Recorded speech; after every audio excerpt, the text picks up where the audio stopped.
नमस्ते, आज हामी कुमारी सुनौलो लगानी योजना KSLY-मा एसआइपी रेजिस्ट्रेसन कसरी गर्ने त अनलाइन भनेर सिक्न जाँदैछौँ। त्यसको लागि सुरुमा तपाईँले गुगलमा गएर कुमारी क्यापिटल लिमिटेड टाइप गर्नुहोला र सर्च गर्नुहोला। त्यसपछि यस्तो पेज खुल्छ। त्यसपछि सुरुमा कुमारी क्यापिटल लिमिटेड लेखेको हुन्छ, यहाँ क्लिक गर्नुहोला। त्यसपछि यस्तो ड्यासबोर्ड खुल्छ। त्यसपछि टपमा KSLY लगइन भनेर छ, यहाँ क्लिक गर्नुहोला। त्यसपछि रेजिस्ट्रेसनको यस्तो ड्यासबोर्ड खुल्छ। त्यसपछि सेकेन्ड अप्सन एसआइपी रेजिस्ट्रेसन छ, यहाँ क्लिक गर्नुहोला। त्यसपछि एसआइपी रेजिस्ट्रेसन फर्म भनेर यो मेन पेज खुल्छ। त्यसपछि एप्लिकेन्ट डिटेल, यहाँ आफ्नो सबै डिटेल हाल्नुहोला। आफ्नो डिपी चुज गर्नुहोला, पेरियड हाल्नुहोला। त्यसपछि आफ्नो नेम हाल्नुहोला। त्यसपछि इमेल हाल्नुहोला, जुन तपाईँले धेरै युज गर्नु त्यही हाल्नुहोला, किनभने त्यसमा मेल आउँछ।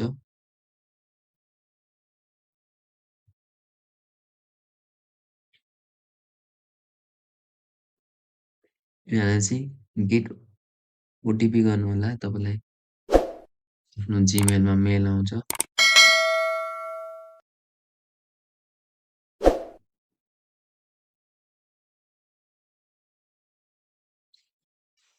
जिमेलमा जे आएको छ सेम त्यही हाल्नु होला यहाँ।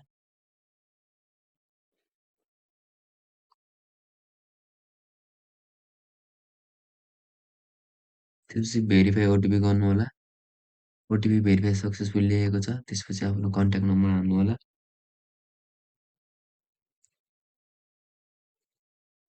त्यसपछि आफ्नो डेट अफ बर्थ हाल्नुहोला।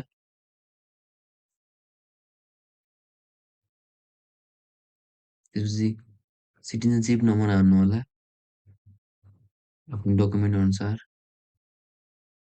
त्यसपछि एप्लिकेसन डिटेल भनेर लेखेको छ, यहाँ पे नेम तपाईँको नाम भयो, पे कन्ट्याक्ट नम्बर तपाईँको कन्ट्याक्ट नम्बर भयो। एसआइपी इन्स्टलमेन्ट एमाउन्ट भनेको तपाईँले कतिको एसआइपी गर्न चाहनुहुन्छ त्यही एमाउन्ट यहाँ हाल्नुहोला।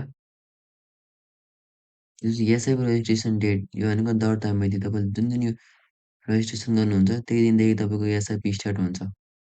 फर्स्ट इन्स्टलमेन्ट पेमेन्ट गरेपछि तपाईँको एसआइपी स्टार्ट हुन्छ। त्यसपछि पेमेन्ट मोड, जुन पेमेन्ट मोड युज गर्नुहुन्छ त्यही युज गर्नुहोला।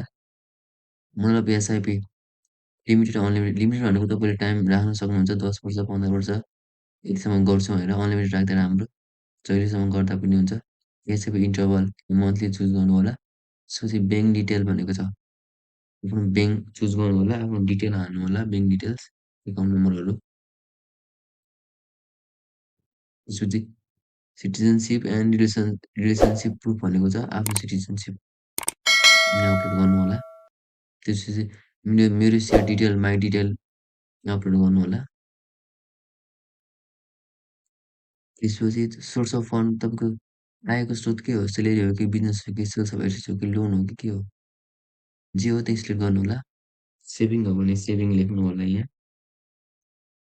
त्यसपछि सेलेरी हो भने प्रुफ अफ एभिडेन्ट यहाँ अपलोड गर्नु होला। त्यसपछि do you want enrol in dividend investment plan, यो भनेको मेन भनेको यही नै हो, त्यसमा टिक गर्नु होला। यो भनेको एनुअली तपाईँले आफ्नो डिभिडेन्ड, म्युचुअल फन्डको डिभिडेन्ड, क्यास डिभिडेन्ड आउँछ, क्यास आउँछ।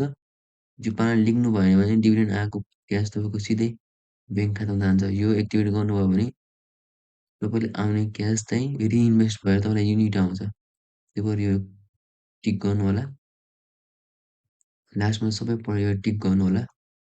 लास्टपछि प्रोसिड फर पेमेन्टमा जानु होला। त्यसपछि पेमेन्ट मेथड कुन हो त्यो चुज गर्नु होला।